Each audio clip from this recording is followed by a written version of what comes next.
Esta es la mañana en el continente americano. Cuando atardece en Europa y cae la noche en Asia. Así despierta el continente americano y transcurre el día y la noche en el resto del mundo. La mañana. Un buen día, un feliz día tengan todos en este 4 de septiembre del 2019. Ruth del Salto con ustedes en esta hora y media de la actualización de las noticias internacionales. Vamos a empezar con una alerta que ha decretado el régimen de Maduro. Alerta naranja en la frontera con Colombia. Ha ordenado a sus tropas realizar ejercicios militares en la zona limítrofe. Maduro está asegurando que hay una supuesta intención del presidente Iván Duque de Colombia de crear un conflicto entre los dos países. He ordenado al comandante estratégico operacional de la Fuerza Armada Nacional Bolivariana y a todas las unidades militares de la frontera declarar una alerta naranja frente a la amenaza de agresión de Colombia contra Venezuela. E iniciar, con motivo de los 14 años y las actividades conmemorativas de los 14 años del Comando Estratégico Operacional de la Fuerza Armada Nacional Bolivariana, iniciar el 10 de septiembre hasta el 28 de septiembre los ejercicios militares, soberanía y paz en toda la frontera occidental de Venezuela, desde el Zulia, el Táchira, Apure y Amazonas, para poner a tono todo el sistema de armas, todo el despliegue operacional, la moral y la actividad militar necesaria para que Venezuela preserve su seguridad, su paz y su tranquilidad. La máxima instancia judicial civil de Escocia ha declarado legal la suspensión del Parlamento británico decidida por el primer ministro conservador Boris Johnson.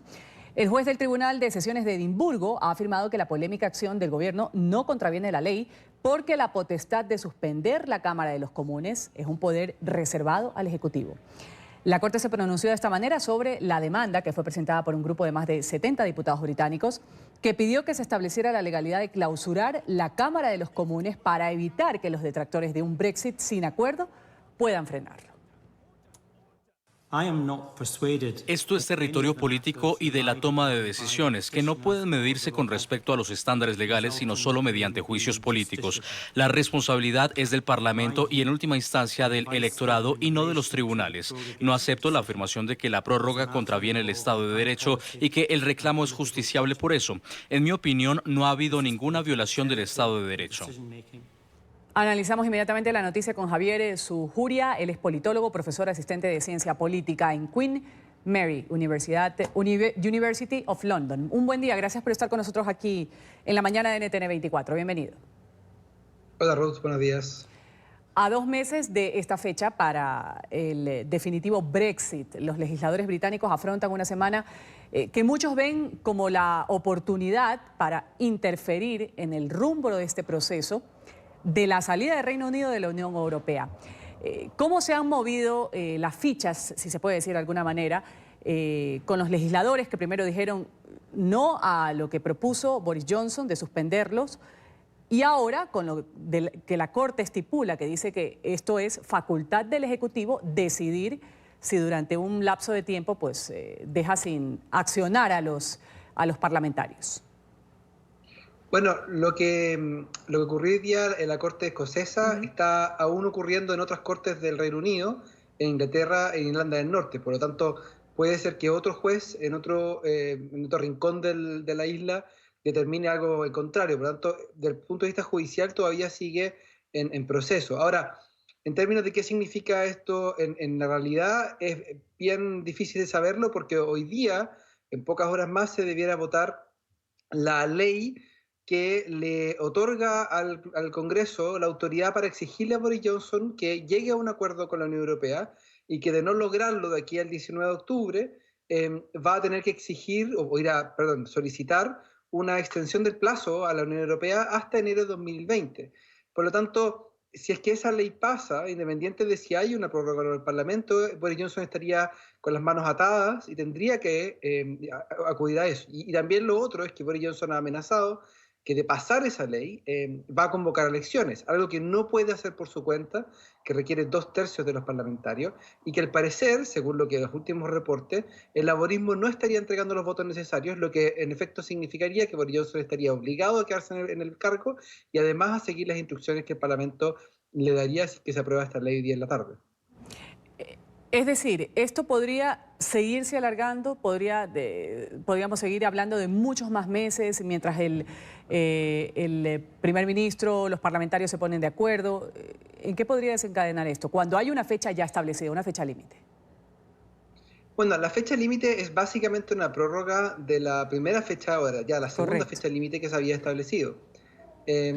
Lo que está ocurriendo ahora es que básicamente el Parlamento está diciendo que ellos no quieren salir sin acuerdo.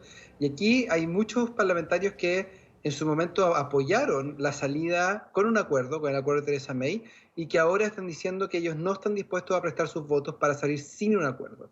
Por lo tanto, la pelota, si uno quiere decir, está en el campo del gobierno de ver si es posible que pueden llegar a algún acuerdo nuevo con el Reino Unido, perdón, con la Unión Europea. Hay que recordar que el principal punto de discordia tiene que ver con el backstop, con esta salvaguarda de Irlanda del Norte, que busca impedir que exista una frontera física entre Irlanda del Norte y Irlanda para evitar caer en los problemas que hubo durante varios años en los 80 y 90 y que terminaron con el Acuerdo Viernes Santo en 97.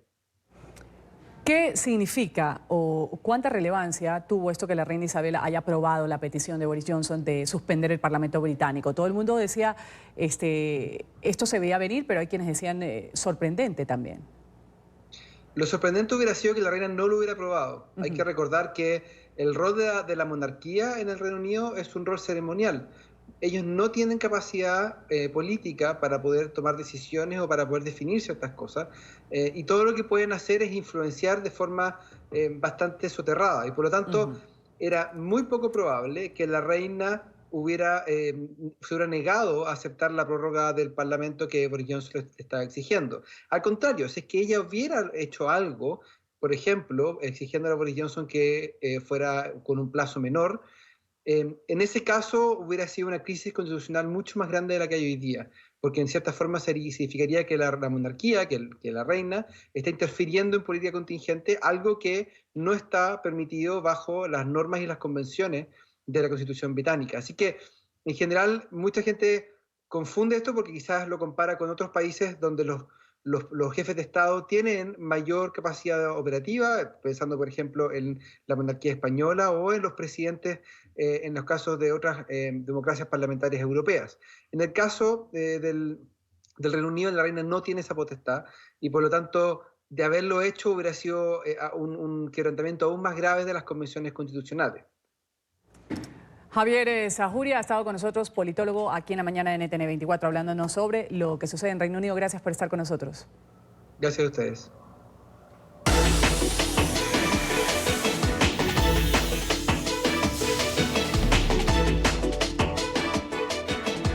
Autoridades de Florida han pedido nuevamente a residentes y a turistas permanecer resguardados, al menos durante las próximas 24 horas, mientras pasa el riesgo por el huracán Dorian.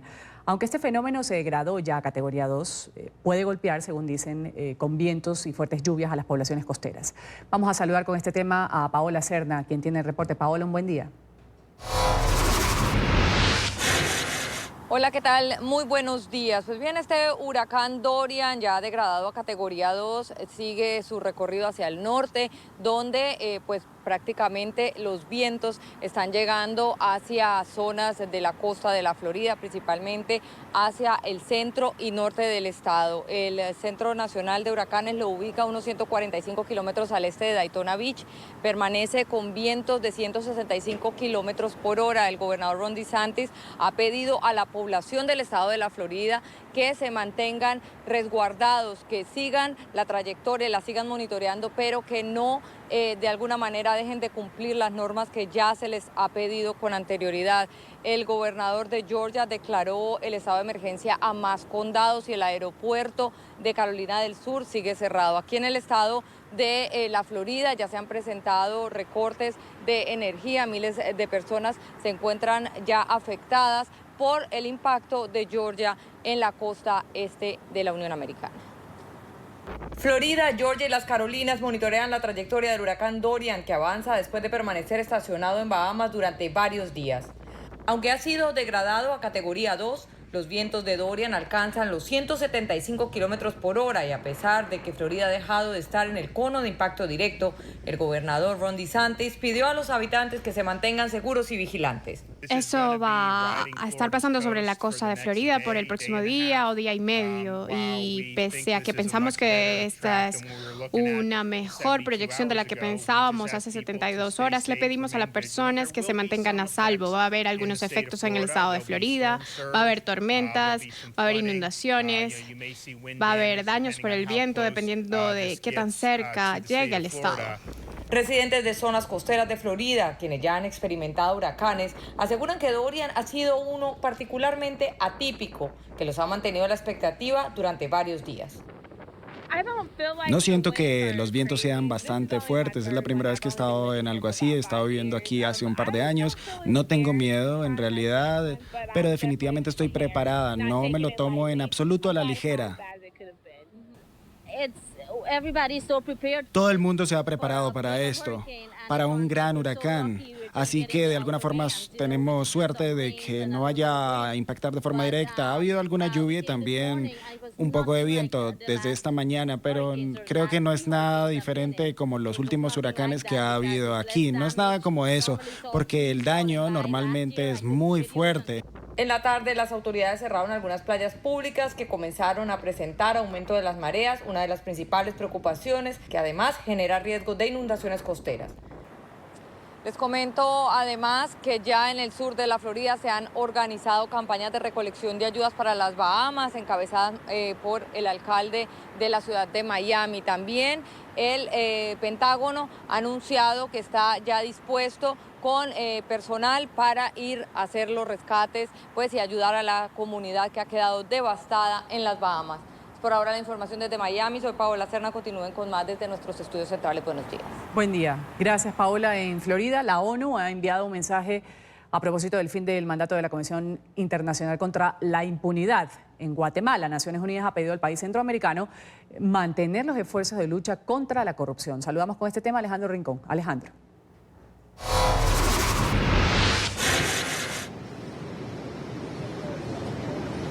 Hola, feliz miércoles para todos. Tras más de una década de trabajo, ha concluido el mandato de la Comisión Internacional contra la Impunidad en Guatemala. En todo este tiempo, el trabajo conjunto de la entidad a cargo de Naciones Unidas, de la colaboración de las autoridades locales en materia judicial, terminó, por ejemplo, con la presentación de pliegos de acusación formal contra más de 1.500 personas y también incluso se llevaron a cabo la apertura de más de 600 procesos judiciales por cuenta de este trabajo de la Comisión Internacional contra la Impunidad en la nación centroamericana. Es justo con base en estas estadísticas que la Secretaría General de Naciones Unidas aplaudió la labor adelantada por este organismo. El secretario general expresa su gratitud a todo el equipo de comisionados, los profesionales que están comprometidos para asistir el llamado de justicia. También confiamos de que todos los esfuerzos contra la impunidad continuarán, mientras que Naciones Unidas expresa su gratitud a continuar operando en Guatemala bajo el Estado de Derecho. El secretario general espera que todo esto siga llevado a cabo en Guatemala y sea protegido. Un dato adicional de contexto importante sobre los resultados y el legado de la denominada CICIG. De acuerdo con la evaluación presentada por este propio mecanismo, a julio de 2019 se han presentado por lo menos 400 condenas derivadas de los procesos de investigación adelantados por este organismo. Todavía están muchos más por resolverse y es a raíz de esta circunstancia que al finalizar el mandato de la Comisión Internacional, Naciones Unidas deja una puerta abierta para una posible colaboración a futuro en este mismo campo. Sin embargo, la Secretaría General de Naciones Unidas precisó que un nuevo mecanismo de cooperación contra la corrupción en Guatemala surgirá si y solo si las propias autoridades del país lo solicitan al organismo internacional.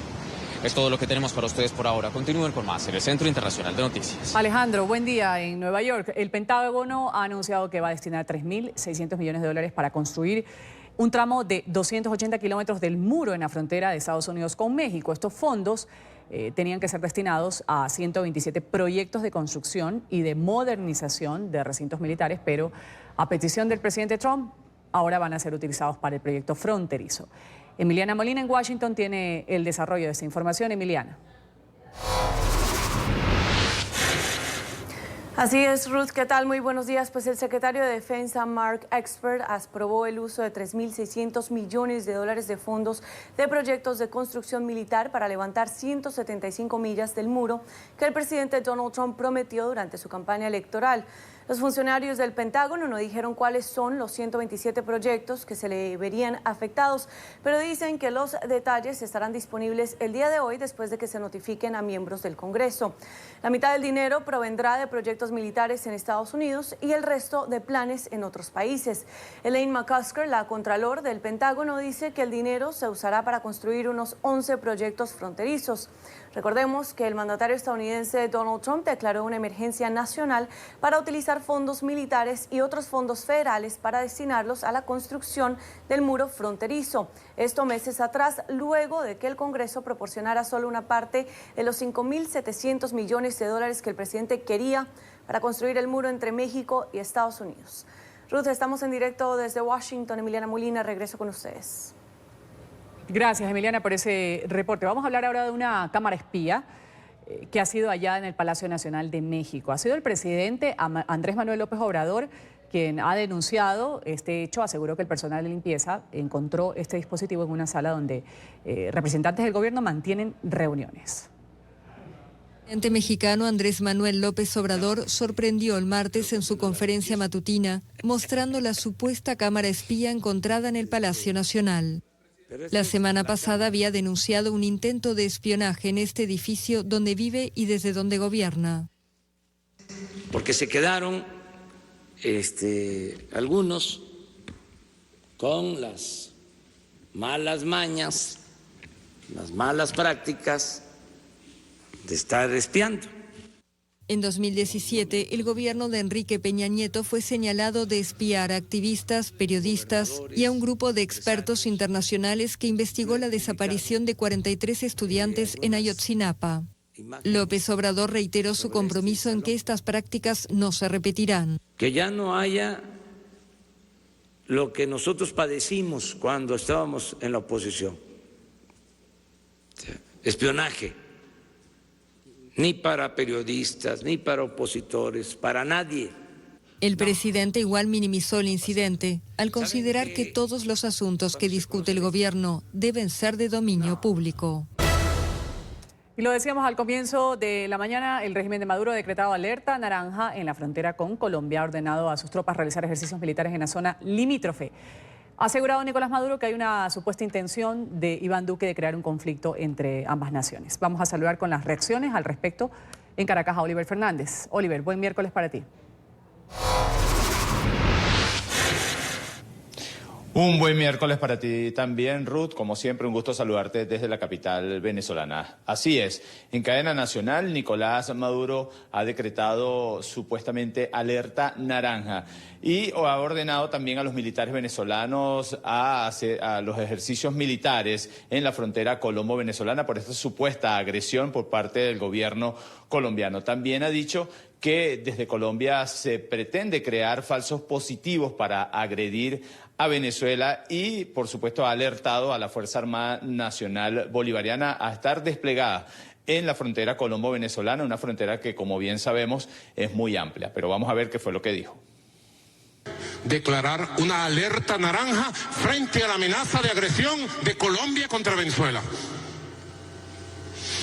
E iniciar, con motivo de los 14 años y las actividades conmemorativas de los 14 años del Comando Estratégico Operacional de la Fuerza Armada Nacional Bolivariana, iniciar el 10 de septiembre hasta el 28 de septiembre los ejercicios militares, soberanía y paz en toda la frontera occidental de Venezuela, desde el Zulia, el Táchira, Apure y Amazonas, para poner a tono todo el sistema de armas, todo el despliegue operacional, la moral y la actividad militar necesaria para que Venezuela preserve su seguridad, su paz y su tranquilidad. Así que le ordeno al comandante estratégico operacional activar de inmediato los ejercicios Soberanía y Paz del 10 al 28 de septiembre de este mismo año en conmemoración del aniversario del Comando Estratégico Operacional.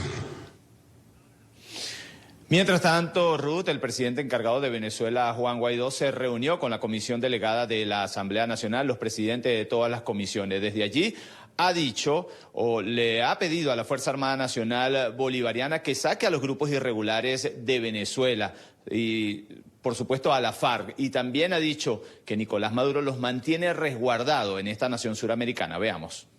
Nosotros vamos a colaborar, sí, con el gobierno colombiano para actividades de inteligencia, detección de estos grupos que están operando de manera irregular, ilegítima, pero amparados por Maduro. El Parlamento venezolano está dispuesto a trabajar en conjunto con otros países para acabar con los grupos irregulares, permitirán labores de inteligencia en suelo nacional. Estamos trabajando con todas las agencias, con todo el mundo para poder hacer frente a esta amenaza de nuevo, no solamente a la soberanía nacional, a la estabilidad regional. Incluso Guaidó criticó la actitud permisiva de algunos líderes militares quienes han sido ambiguos en su postura sobre la presencia de estos grupos, entre ellos el ministro Padrino López. Y si tienen o no las bolas, si me disculpan la expresión, para enfrentar esta amenaza sin precedentes en Venezuela, pues entonces que echen un lado. Aseguran que la permisividad del régimen ha sido incluso pública, con Nicolás Maduro invitando a las FARC a venir a Venezuela y dando la bienvenida a sus principales líderes. ¿Quién entonces nos garantiza la seguridad? ¿Quién entonces garantiza la soberanía al pueblo venezolano? Denuncian que estos grupos han estado también reclutando a jóvenes en al menos 3 estados del país en los que tienen presencia. Indican que se aprovechan de la crisis de quienes huyen por las fronteras. Y que son reclutados por estas cuadrillas, por estas células del Ejército de Liberación Nacional, aprovechándose del desespero, de la necesidad de estos jóvenes, y les ofrecen villas y castillos, armas, comida, ayuda a sus familiares. Señalan que Nicolás Maduro los financia directa e indirectamente, entre otros modos, permitiéndoles la extracción de recursos naturales. Además, emplazan a la Fuerza Armada venezolana a enfrentarlos y sacarlos del territorio. A través del lavado de dinero, a través de la extracción ilegal de minerales preciosos en el sur del país, oro, diamantes, coltán y por supuesto el narcotráfico. No es por favor, es que deben salir, y si no es a plomo, que deben salir del territorio nacional. Ruth, hoy es el Día del Empleado Público en Venezuela. Ellos han dicho que no hay nada que celebrar y mucho que reclamar. Habrá protestas en casi todo el territorio venezolano y acá en Caracas se reunirán en pleno centro de la capital y marcharán hasta la vicepresidencia de la República. Es la información que nosotros podemos aportar a esta hora desde la capital venezolana. Volvemos contigo a la mañana de NTN 24. Gracias, Oliver, por tu reporte desde Caracas. Y Colombia justamente ha sido el primer país en recibir el impacto del éxodo de los migrantes en Venezuela, el principal receptor de esta crisis migratoria sin precedentes en América Latina. Más de 1.400.000 venezolanos han sido recibidos en Colombia. Esta situación sigue representando un desafío institucional para el Estado colombiano. Mientras que gobiernos como los de Ecuador, Perú y Chile han endurecido ya los requisitos, también los controles migratorios para los migrantes de este país bolivariano. Aunque el éxodo por sí mismo ha significado un gran drama humanitario, la solidaridad ciudadana de países vecinos logró ser un aliciente en medio de su tragedia. De Sudamérica, Colombia terminó convertido en el principal país receptor de migrantes venezolanos. Nunca antes en la historia de América Latina habíamos visto una situación tan difícil en un país vecino, donde por los estragos de la dictadura millones de personas han salido buscando refugio. Según cifras de la ACNUR, Colombia ya alberga 1.408.055 venezolanos, de los más de 4 millones que han huido de su país. Perú acoge en este momento a 853.429 migrantes venezolanos, Ecuador 330.414, Brasil 178.575 y Panamá 94.596. En el caso de Colombia, además de mantener la política de puertas abiertas a los ciudadanos venezolanos, este estado decidió recientemente concederle la nacionalidad a niños hijos de migrantes venezolanos que hayan nacido en Colombia a partir del 19 de agosto de 2015. Todos nos unimos para decirle a esos 24.000 niños que han estado en esa situación, que prácticamente conducía a la apatridia, que no van a estar en esa situación. No obstante, el desafío humanitario que representa para la región la migración venezolana ha ido desencadenando medidas de mayor control o restricción por parte de los gobiernos de algunos de los países receptores de migrantes venezolanos, como el caso de Ecuador, que desde el pasado lunes 26 de agosto les está exigiendo visa humanitaria. Perú también comenzó desde el pasado 15 de junio la solicitud de visado humanitario a los venezolanos. Igual decisión tomó días después el gobierno de Chile al establecer visa de turista para estos migrantes por un máximo de 90 días. Cada estado es libre y soberano de decidir qué medidas tomar para enfrentar el flujo migratorio proveniente de Venezuela. Sin embargo, desde la perspectiva de Colombia, la exigencia de documentos o visas no evitará que los migrantes venezolanos sigan saliendo de su país para sobrevivir, sino que tendrá como consecuencia un aumento de la migración irregular. El gobierno de Colombia ve con preocupación que las acciones restrictivas de algunos estados frente a la migración venezolana hagan que crezca el paso de los migrantes por lugares no autorizados, como las llamadas trochas, estimulando la delincuencia y la trata de personas. Vamos a hablar ahora de Ivanka Trump, la hija del presidente de Estados Unidos, que está de visita en Colombia. Este martes se reunió con mujeres emprendedoras. Ha rendido también un homenaje a los uniformados víctimas del atentado con carro bomba en la Escuela General Santander en Bogotá. El pasado 17 de enero ocurrieron estos hechos. La asesora especial del gobierno de los Estados Unidos e hija del presidente Donald Trump rindió un homenaje a los cadetes de la policía asesinados en un atentado terrorista en el mes de enero.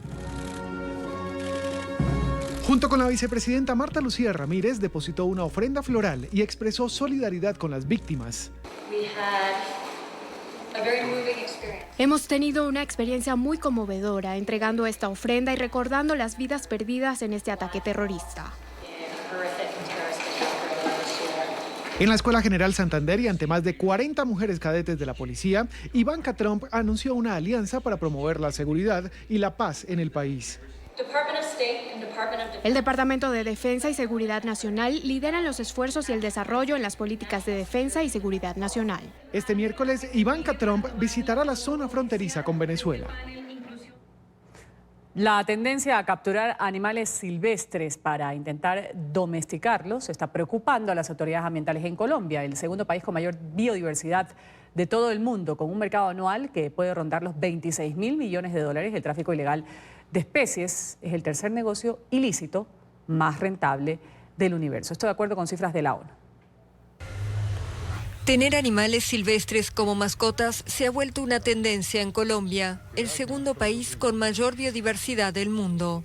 Una tendencia contra la cual advierten las autoridades ambientales que los rescatan y buscan liberarlos. Una tortuga, un mamífero, una zarigüeya o un primate que extraemos de su medio natural para tenerlo en una casa como mascota, como diversión, es un animal que estará muerto para la vida, porque estos animales cumplen una función biológica y ecológica en el ecosistema.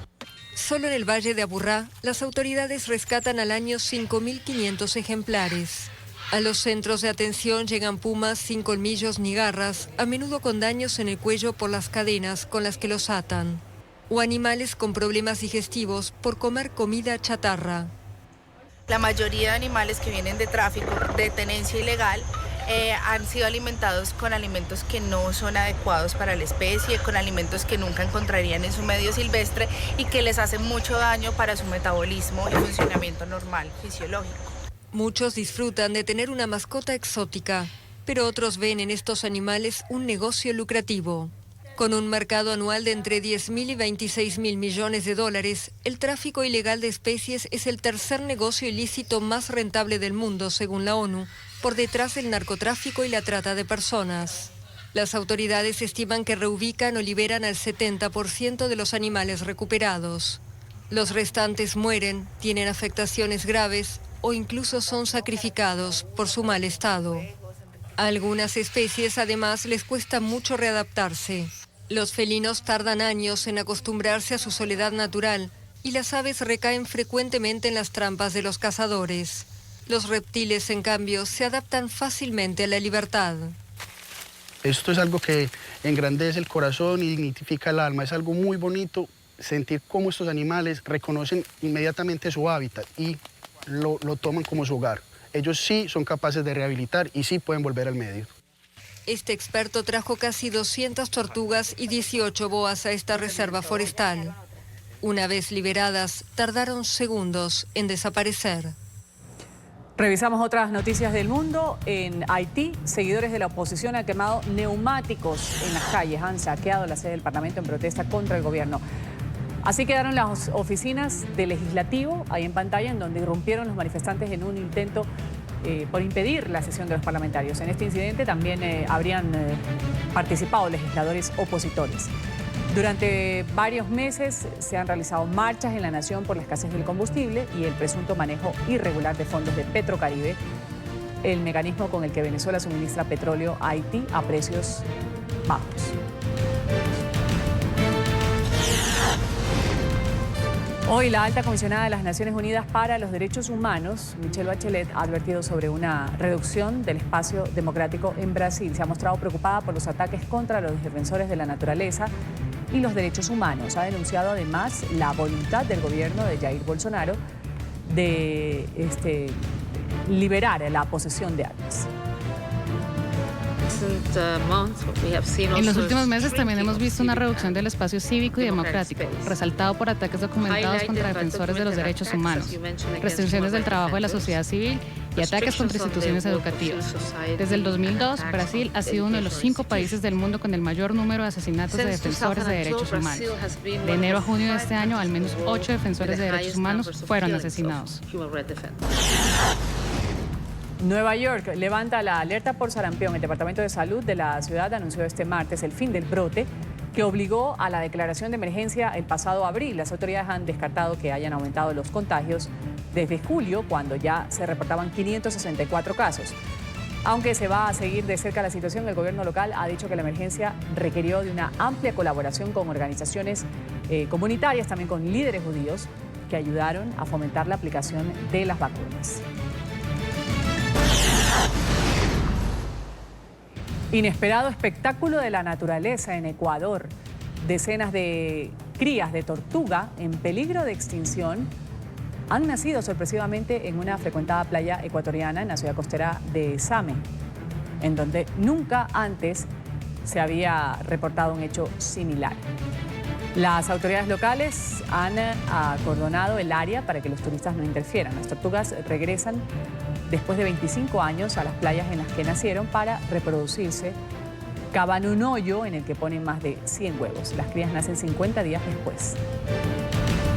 Pasamos a Estados Unidos, donde la administración Trump ha rechazado la decisión de un juez de devolverle las credenciales al periodista Brian Karem, el comunicador al que le fue retirado este permiso de ingreso a la Casa Blanca, luego de protagonizar un altercado con el mandatario estadounidense en una rueda de prensa. En Washington el tema lo tiene Bricio Segovia, periodista de nuestra cadena aliada La Voz de América. Bricio, adelante. Buen día desde la Casa Blanca. Pues efectivamente amanecemos con esta noticia.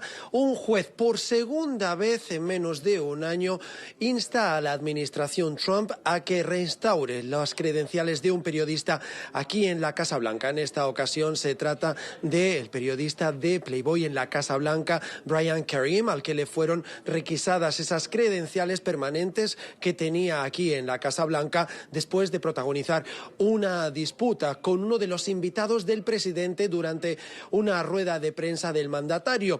Ipso facto, la Casa Blanca anuló la credencial de manera temporal y el periodista llevó el caso ante los tribunales. Ahora es un juez el que decide que debe devolvérsele esta credencial para que pueda ejercer su labor periodística y poder cuestionar a los funcionarios de la administración Trump.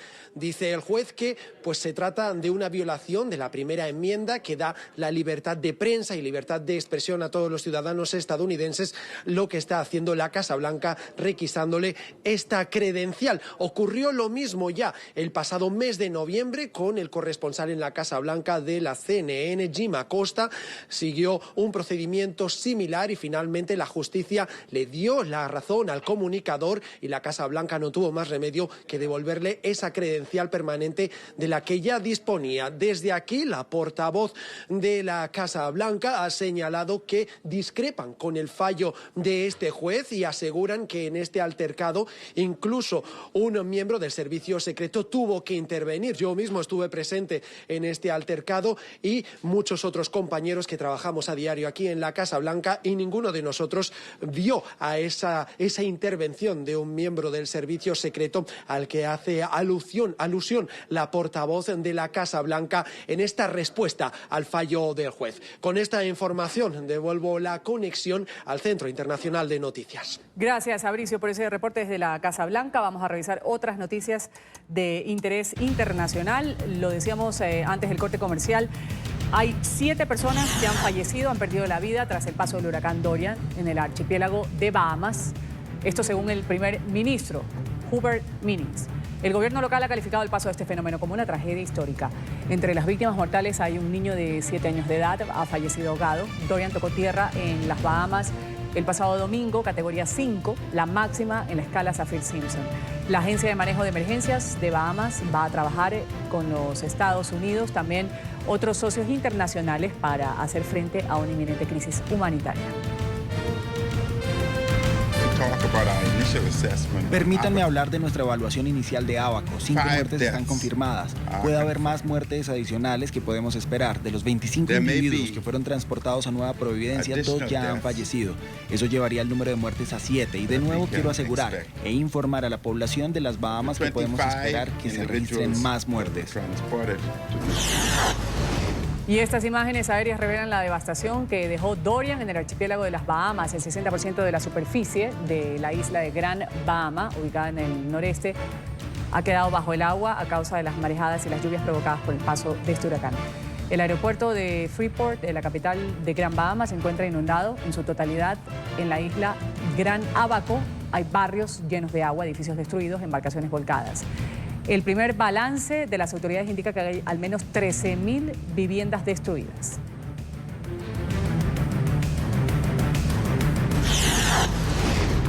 Dorian, de categoría 2, a esta hora recorre lentamente la costa este de Florida. El Centro Nacional de Huracanes ha informado que este fenómeno va en paralelo rumbo a Georgia y a Carolina del Sur. Hasta el momento los estragos han sido mínimos en la costa de Florida, aunque las autoridades han solicitado a la población mantenerse alerta y en los refugios por fuertes vientos y la amenaza de marejadas ciclónicas. Este huracán tiene vientos máximos sostenidos de 165 kilómetros por hora.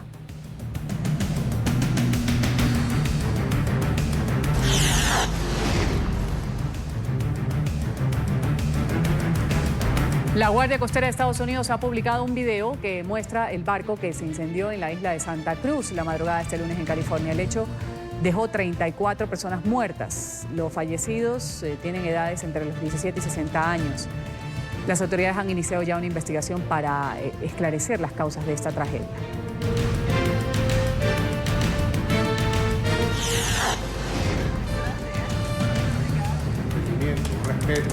Y el régimen de Nicolás Maduro ha decretado alerta naranja en la frontera con Colombia, ha ordenado a sus tropas realizar ejercicios militares en esta zona limítrofe. Maduro aseguró que hay una supuesta intención del presidente Iván Duque de crear un conflicto entre los dos países. He ordenado al comandante estratégico operacional de la Fuerza Armada Nacional Bolivariana y a todas las unidades militares de la frontera declarar una alerta naranja frente a la amenaza de agresión de Colombia contra Venezuela. E iniciar, con motivo de los 14 años y las actividades conmemorativas de los 14 años del Comando Estratégico Operacional de la Fuerza Armada Nacional Bolivariana, iniciar el 10 de septiembre hasta el 28 de septiembre los ejercicios militares, soberanía y paz en toda la frontera occidental de Venezuela, desde el Zulia, el Táchira, Apure y Amazonas. para poner a tono todo el sistema de armas, todo el despliegue operacional, la moral y la actividad militar necesaria para que Venezuela preserve su seguridad, su paz y su tranquilidad. En Colombia, el presidente de la Cámara de Representantes ha firmado la resolución que suspende a alias Jesús Santrich como congresista. La medida sobre el guerrillero reincidente se va a extender por 3 meses por un mandato de la Procuraduría e implica que se van a dejar de girar cheques producto de su salario como representante. Asimismo, con la resolución se podría aplicar la figura de silla vacía al partido FARC.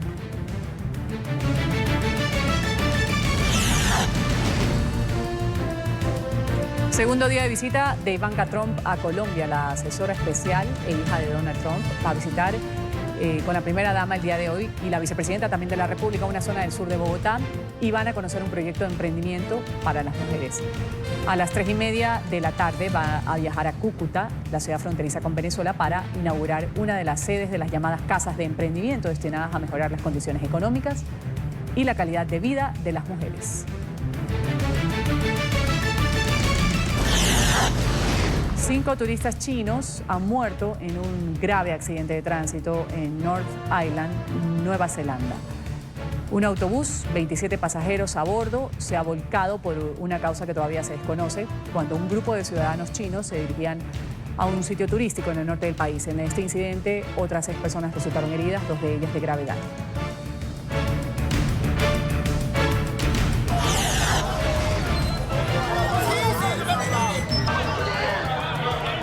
Y tras 12 semanas de violentas protestas, la líder de Hong Kong, Carrie Lam, ha anunciado el retiro formal de este controvertido proyecto de ley de extradición. La normativa que permitía extradiciones a China fue justamente el motivo del descontento social en la ex colonia británica y las causas de la peor crisis política que se ha enfrentado Lam. La líder de gobierno ha dicho que su decisión busca minimizar las movilizaciones y recuperar la estabilidad política en Hong Kong.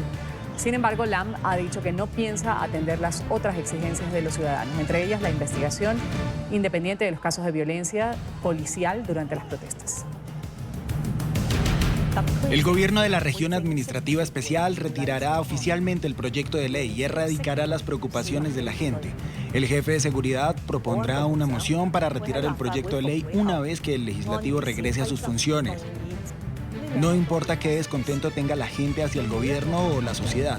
La violencia no es la forma de resolver los problemas. Actualmente detener la violencia es la máxima prioridad. Mantener la ley y reconstruir las reglas de la sociedad. El gobierno abordará severamente la violencia y la acción ilegal. Hoy la alta comisionada de las Naciones Unidas para los Derechos Humanos, Michelle Bachelet, ha advertido que la violencia en Hong Kong puede terminar muy mal, en una espiral, si no se avanzan en las conversaciones de paz. Los comentarios de Bachelet se han dado horas después del retiro del polémico proyecto del que hablábamos, de la ley de extradición, que desencadenó justamente estos meses de protestas. En Hong Kong hemos alentado a las autoridades a establecer un diálogo con la gente para abordar sus quejas y por supuesto tenemos que condenar cualquier forma de violencia o destrucción de propiedad. Por lo tanto, aunque la mayoría de las manifestaciones han sido pacíficas, me preocupa la violencia continua y temo que tal violencia pueda tener el potencial de una espiral. Ultimátum de Irán a Europa. El presidente Hassan Rouhani le ha dado a las autoridades europeas 2 meses para salvar el acuerdo nuclear del 2015. El presidente Donald Trump de Estados Unidos abandonó el año pasado el pacto internacional y aplicó nuevas sanciones a la República Islámica. Teherán ha respondido excediendo los límites de enriquecimiento de uranio pactados en este acuerdo. Rouhani advirtió que de no haber avances va a continuar incumpliendo el trato y va a acelerar su actividad nuclear. Daremos otros 2 meses antes de nuestra fecha límite para permitir las conversaciones. Si llegamos a un acuerdo, mostrará que hay formas disponibles para negociaciones, racionalidad y acuerdo. El Papa Francisco inicia hoy su segunda visita a África subsahariana. La agenda del pontífice, que incluye actividades por Mozambique, Madagascar, se va a prolongar hasta el 10 de septiembre. Según ha informado el Vaticano, la paz, el medio ambiente y el desarrollo sostenible, estos van a ser algunos de los temas que va a abordar durante su gira.